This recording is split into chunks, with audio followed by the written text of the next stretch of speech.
Marvel का future clear हो चुका है इस बार के सैन डिएगो कॉमिक कॉन में, जहां एवेंजर्स डूम्सडे से पहले एवेंजर्स एंड गेम एनकोर के बारे में कुछ तगड़ी बातें सामने आई। नए घोस्ट राइडर से सबको मिलवाया गया, डूम्सडे में डूम का कैंग कनेक्शन सामने आया और एक नया ब्लैक पैंथर आ चुका है। पिछले साल जो मार्वल गायब था कॉमिक कॉन से, उसकी पूरी कसर निकाली है मार्वल ने इस साल। तो आइए बात करते हैं कि क्या क्या सामने आया इस साल के सैन डिएगो कॉमिक कॉन में और कैसे ये सब बहुत बड़ा असर डालने वाले हैं मार्वल के आने वाले 2-3 सालों पर। तो जब सैन डिएगो कॉमिक कॉन के हॉल एच में बारी आई मार्वल स्टूडियोज के पैनल की, तो सबसे पहले स्टेज पर हर्बी को दिखाया गया और उसी वक्त वहां मौजूद सभी लोगों को डॉक्टर डूम के मास्क बांटे गए और उनसे कहा गया कि प्रेजेंटेशन थोड़ी ही देर में शुरू होने वाली है। उसके बाद पैनल ऑफिशियली शुरू हुआ एक बड़े ही मजेदार से रील क्लिप के साथ, जहां मल्टीवर्स सागा में फॉक्स के एक्समैन मूवीज के साथ सभी को मिलाकर एक मोन्टाज बनाया गया था। उसके बाद सामने आए सैन डिएगो कॉमिक कॉन के डायरेक्टर एडी अब्राहम और उन्होंने शुरुआत किया मार्वल स्टूडियोज के पैनल का। एडी के इंट्रोडक्शन के बाद सामने आए मार्वल के कर्ता धर्ता केविन फाइगी और स्टेज पर आते ही उन्होंने सबसे पहले अनाउंस किया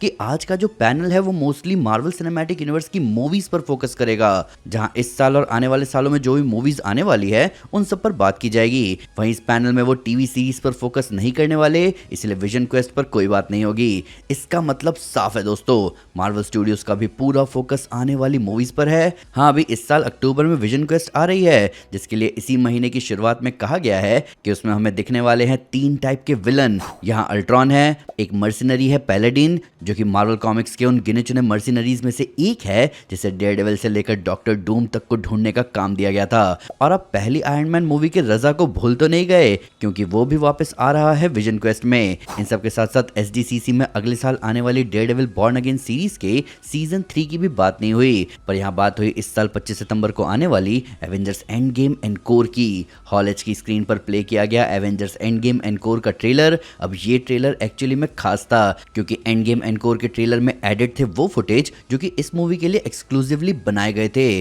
तो ट्रेलर की शुरुआत में फैंस के रिएक्शन रखे गए थे उस वक्त के, जब लोगों ने पहली बार मूवी के क्लाइमैक्स पोर्टल सीन को देखा था। उसके बाद आगे हम ट्रेलर में देखते हैं कि एंड गेम एनकोर में हम स्टीव रॉजर्स की स्टोन्स को रिटर्न करने वाली जर्नी देखने वाले हैं। और फिर टोनी का वो डायलॉग दिखाया जाता है जहां उसने कहा था कि अगर तुम समय के साथ छेड़छाड़ करोगे तो समय आपके साथ छेड़छाड़ करेगा।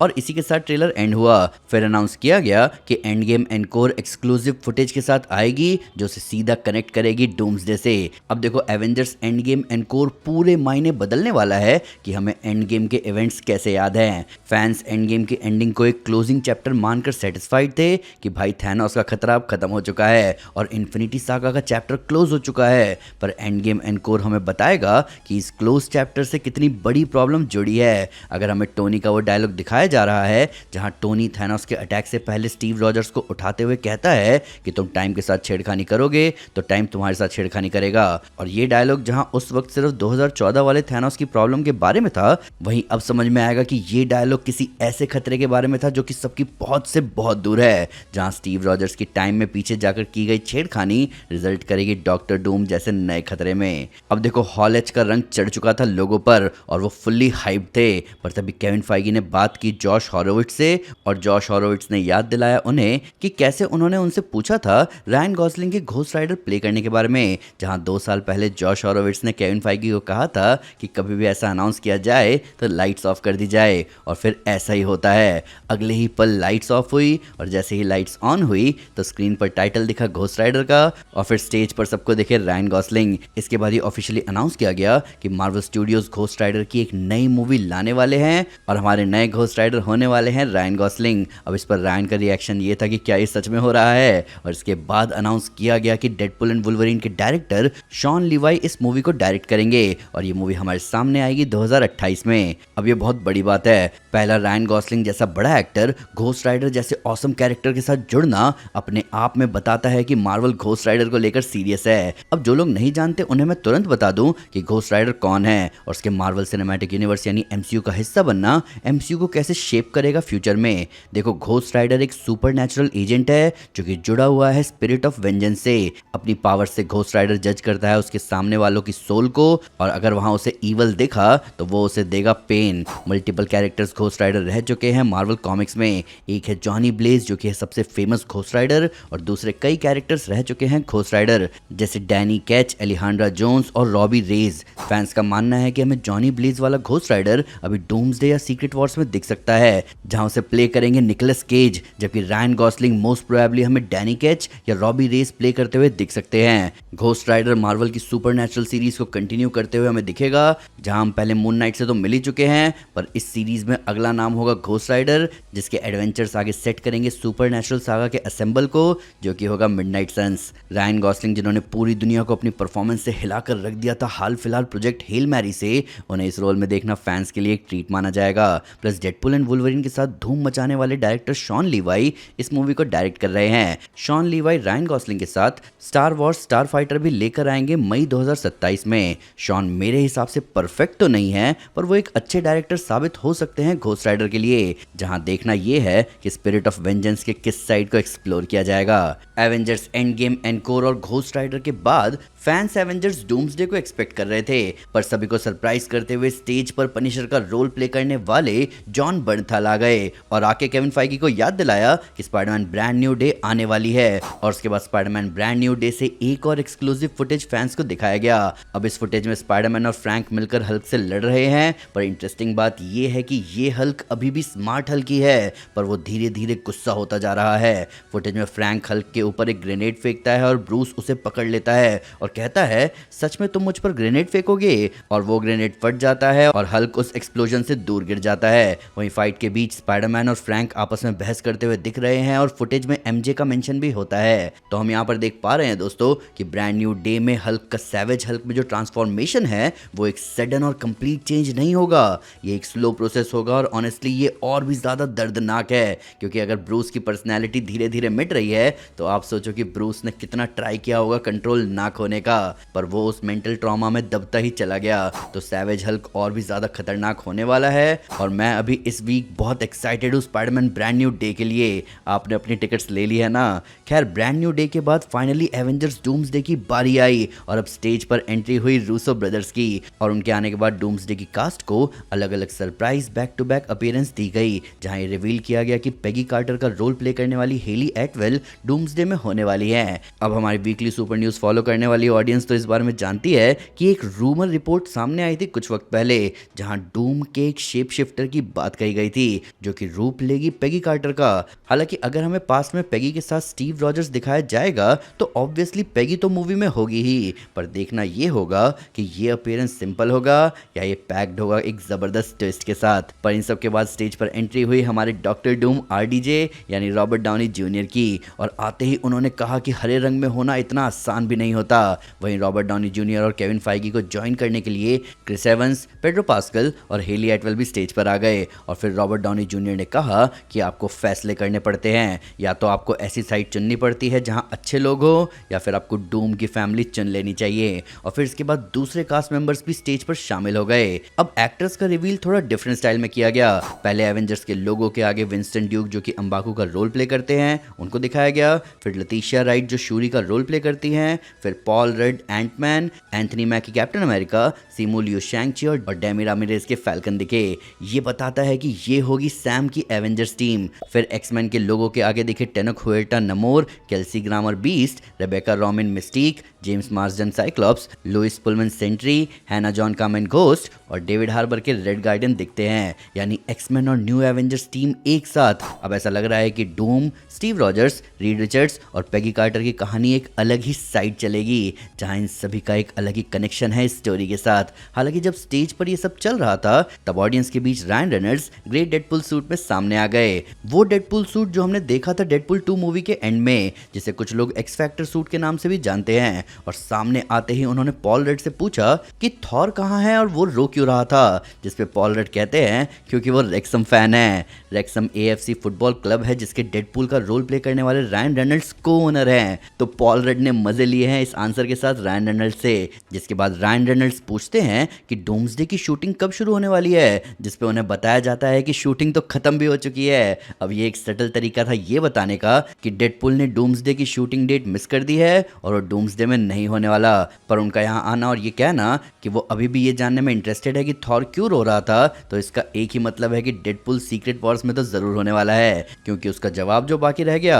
अब रायन के इस फन इंटरेक्शन के बाद फैंस को बताया गया कि उन्हें अब डूम्सडे का एक एक्सक्लूसिव फुटेज दिखाया जाएगा, पर उससे पहले पेड्रो पास्कल ने ने स्टेज पर सभी को एड्रेस करते हुए बताया कि एमसीयू में रीड रिचर्ड और डूम की एक हिस्ट्री होगी। और फिर डॉक्टर डूम का एक ऑफिशियल सोलो पोस्टर रिवील किया गया जो कि ऑनेस्टली बहुत धांसू लग रहा है। यहाँ आप डूम के कॉस्ट्यूम में एक सिमिलैरिटी नोटिस कर सकते हो डॉक्टर स्ट्रेंज के कॉस्ट्यूम से, जहाँ कमर पर स्ट्रेंज भी ऐसे ही कपड़ा बांधते हैं। पर इसके बाद फैंस को वो एक्सक्लूसिव फुटेज दिखाया गया और उस फुटेज के जरिए रीड और डूम की राइवलरी को स्टैब्लिश कर दिया गया। क्लिप में रीड डूम से कहता है, क्या ये सब तुमने किया है विक्टर? जिस पे डूम कहता है कि तुम सब आज तक एक उधार की ही जिंदगी जी रहे थे और अब तुम सबको वो जिंदगी लौटानी पड़ेगी। वहीं इस क्लिप में ये भी दिखाया गया कि सू रीड से डूम के बारे में बात कर रही होती है और थॉर और डूम का एक कन्फ्रंटेशन भी दिखाया गया था और फिर डूम सारे सेंटिनल्स को रेजरेक्ट कर देता है। अब ये बहुत खतरनाक इन्फो है। पहले बात करें डूम के ये उधार की जिंदगी वाले डायलॉग की, तो मेरे हिसाब से सीधे सीधे कनेक्ट कर रहा है डूम को कैंग से। तो पहले जब कैंग का variant he who remains manage कर रहा था टाइमलाइंस को, तो उसका उस पूरी टाइमलाइन पर कंट्रोल था जहां सबके पास फ्री विल नहीं थी, जो अपने रास्ते से हटकर काम करता था। तो उसकी वजह से समय रेखा में डिविएशन आता था, जिसकी वजह से टीवीए उस टाइमलाइन को प्रून कर देते थे और उस रास्ते से हटने वाले को पकड़कर वेरिएंट मार्क कर दिया जाता था। अब यही थी सीक्रेट टाइमलाइन। जैसे ही सिल्वी ने ही हु रिमेन्स की जान ली, सबके पास फ्री विल आ गया एग्जिस्ट करने का, जिसकी वजह से फैंटास्टिक फोर का यूनिवर्स और कई सारे यूनिवर्स एग्जिस्टेंस में आए और सीक्रेट टाइमलाइन ने शेप लिया एक ट्री का। अब डूम का ये डायलॉग कहीं ना कहीं सपोर्ट में है ही हु रिमेन्स के सीक्रेट टाइमलाइन के, क्योंकि ही हु रिमेन्स कहकर गया है कि अगर सीक्रेट टाइमलाइन से बाहर ब्रांच निकली तो तबाही आएगी, मल्टीवर्सल वॉर होगा। और अभी डूम्सडे में शायद वही तबाही आने वाली है, जिसके लिए डूम सबको इशारा दे रहा है कि तुम्हें एग्जिस्ट नहीं करना चाहिए था। वैसे जो लोग नहीं जानते उन्हें मैं बता दूं कि डूम बहुत दूर का रिश्तेदार है कैंग का, तो कुछ तो कैंग कनेक्शन हमें दिखने वाला है डूम्सडे में। दूसरी बात करें डूम के सेंटिनल्स को जगाने की, तो ऐसा वो करेगा एक्समैन के अर्थ पर, ताकि एक्समैन सेंटिनल्स में उलझे रहें और उनके अर्थ पर जो इनकर्जन होने वाला है उसको ना रोक पाए और खत्म हो जाए। तो ये ट्रेलर कहीं ना कहीं डूम की सच्चाई सबके सामने ला रहा है। अब डूम्सडे के प्रेजेंटेशन के एंड होने के बाद सेंटर स्टेज पर आते हैं रायन कुगलर और वो ब्लैक पैंथर के तीसरे इंस्टॉलमेंट ब्लैक पैंथर 3 को अनाउंस करते हैं और उसी के साथ ब्लैक पैंथर 3 का लोगो भी रिवील किया जाता है। और इसी के साथ साथ ये भी अनाउंस किया जाता है कि ब्लैक पैंथर 3 15 दिसंबर 2028 को रिलीज होगी और ये पूरी की पूरी film larger format celluloid film पर शूट की जाएगी। अब जिन्हें नहीं पता उन्हें मैं बता दूं कि larger format celluloid film basically एक मोशन पिक्चर फिल्म होती है जो कि नॉर्मल 35 mm फिल्म से बहुत ज्यादा बड़ी होती है। ये सेलुलॉइड फिल्म 65 mm के कैमरा नेगेटिव्स होते हैं और उनका एक 70 mm वाइड प्रिंट होता है प्रोजेक्शन के लिए। और ये लार्जर फॉर्मेट फिल्म्स जाने जाते हैं अपने सुपीरियर रेजोल्यूशन क्वालिटी और वाइड स्क्रीन सिनेमैटिक स्पेक्टिकल के लिए, जहां इनका रेजोल्यूशन 12K से 18K के बीच होता है। तो आईमैक्स का फीवर अब एमसीयू में भी आ चुका है दोस्तों। खैर, तो फिल्म फॉर्मेट अनाउंसमेंट के बाद एलियन रोमुलस के एक्टर डेविड जॉनसन ने स्टेज को ज्वाइन किया और ये अनाउंस किया गया कि एमसीयू में डेविड को तचाला के रोल के लिए कास्ट किया गया है। और फिर ये क्लियर किया गया डेविड किंग तचाला के बेटे तचाला 2 का रोल प्ले करेंगे, ना कि ओरिजिनल किंग तचाला का।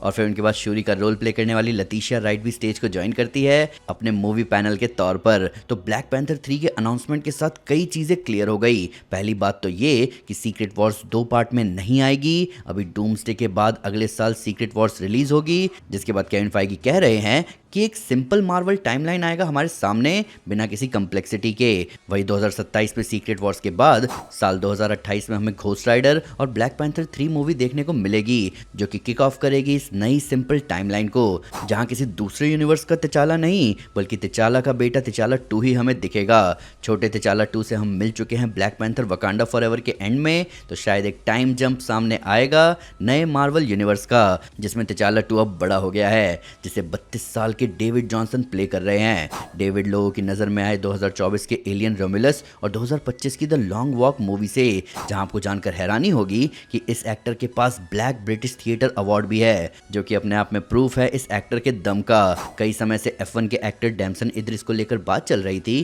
कि वो प्ले करने वाले हैं नए ब्लैक पैंथर का रोल, पर अभी शायद ये क्लियर हो चुका है कि वो इस रोल में नहीं दिखने वाले और डेविड जॉनसन ही हमारे नए ब्लैक पैंथर हैं। प्लस रायन कुगलर वापस डायरेक्ट कर रहे हैं इस सीक्वल को, तो हम फैंस तो बहुत एक्साइटेड हैं इस प्रोजेक्ट के लिए। जाते जाते मार्वल बूथ की भी बात कर लेते हैं, जिसमें हमें कुछ कॉस्ट्यूम दिखाए गए डूम्सडे में दिखने वाले कैरेक्टर्स के, जहां हमें एक लेथवेरियन विच दिखी ग्रीन कॉस्ट्यूम में, जिसके आगे कुछ हेक्स मैजिक जैसा बना हुआ था, जिन पर र्यून्स नॉर्स कैरेक्टर में थे। अब नॉर्स कैरेक्टर वाले र्यून्स डूम के कॉस्ट्यूम में भी दिखे हैं, और र्यून्स के बारे में हमें वांडा विजन से पता है कि र्यून्स मैजिक को ब्लॉक करते हैं, यानी कि कहीं ना कहीं ये चीज क्लियर हो गई है कि नॉर्स र्यून्स की वजह से ही डूम थॉर के अटैक को रोक पाया। अब वापस आए इस मार्वल बूथ पर तो मार्वल ने लेथवेरियन विच को अलग अलग कलर्स में दिखाया, जहां टोटल 3 कलर सामने आए, ग्रीन, पर्पल और ऑरेंज। अब 3 लेथवेरियन विचेस में भी रिप्रेजेंट कर रही हैं 3 अर्थ के कोलिजन को, प्लस इनके कलर्स के हिसाब से फैन इनको कनेक्ट कर रहे हैं। ग्रीन को कनेक्ट किया जा रहा है सिल्वी से, पर्पल को क्लिया से, और ऑरेंज को कनेक्ट किया जा रहा है एंशिएंट वन से। कुछ फैंस का कहना है कि इनमें स्कारलेट विच और जीन ग्रे भी हो सकती हैं। अब इनके बारे में तो मूवी में ही पता चलेगा। तो मार्वल की तरफ से कॉमिक कॉन में इतना ही था। यहाँ डूम्सडे की एक्साइटमेंट के साथ कहीं ना कहीं मार्वल का फ्यूचर सामने आया, और अब फैंस को पता है कि मार्वल डूम्सडे और सीक्रेट वॉर्स के बाद किस रास्ते जाने वाला है। कई फैंस इस उम्मीद में भी थे कि हमें कॉमिक कॉन में म्यूटेंट्स और डॉक्टर स्ट्रेंज 3 के बारे में भी पता चलेगा, जिनमें म्यूटेंट्स को लेकर एक्टिव कास्टिंग रूमर्स आते जा रहे हैं, जहां चांसेस ये थे कि हमें म्यूटेंट मूवी घोस्ट राइडर से पहले देखने को मिलती। पर अभी तो कुछ नहीं कह सकते कि म्यूटेंट मूवी कब हमारे सामने आएगी। शायद ऐसा इसलिए भी कहा गया क्योंकि मार्वल नहीं चाहता कि डूम्सडे में दिखने वाले म्यूटेंट्स पर से लोगों का अभी फोकस हटे। प्लस डॉक्टर स्ट्रेंज अभी बहुत बड़ी मिस्ट्री है फैंस के बीच, जहां सबका यही सवाल है कि कहां है डॉक्टर स्ट्रेंज डूम्सडे जैसे बड़े इवेंट के दौरान। शायद इसीलिए डॉक्टर स्ट्रेंज 3 को लेकर अभी कोई अपडेट सामने नहीं आई। पर ये कॉमिक कॉन रहा तो धमाकेदार। अभी आप मुझे बताओ कि आपका क्या कहना है रायन गॉसलिंग के घोस्ट राइडर के बारे में। आपके हिसाब से एवेंजर्स एंड गेम एनकोर हमारे एंड गेम के एक्सपीरियंस को कितना चेंज करने वाला है? डूम का कैंग कनेक्शन क्या होगा? क्या होगा जब हल्क अपने आप से पूरा कंट्रोल खो दे और पूरी की पूरी एवेंजर्स की बैंड बज जाए? इसके बारे में आप डिटेल में जान सकते हैं हमारी world war Hulk comic series में। और नए ब्लैक पैंथर को लेकर आपका क्या कहना है? आइए इन सब के बारे में कमेंट्स में डिटेल में बात करें। वीडियो अच्छी लगी तो लाइक जरूर करें, चैनल को सब्सक्राइब करना ना भूलें, साथ ही साथ एक स्टेप आगे आकर अपने फेवरेट चैनल को सपोर्ट करें मेंबरशिप लेकर। Thank you guys, this is Aman Sinha and you are super super. Piece.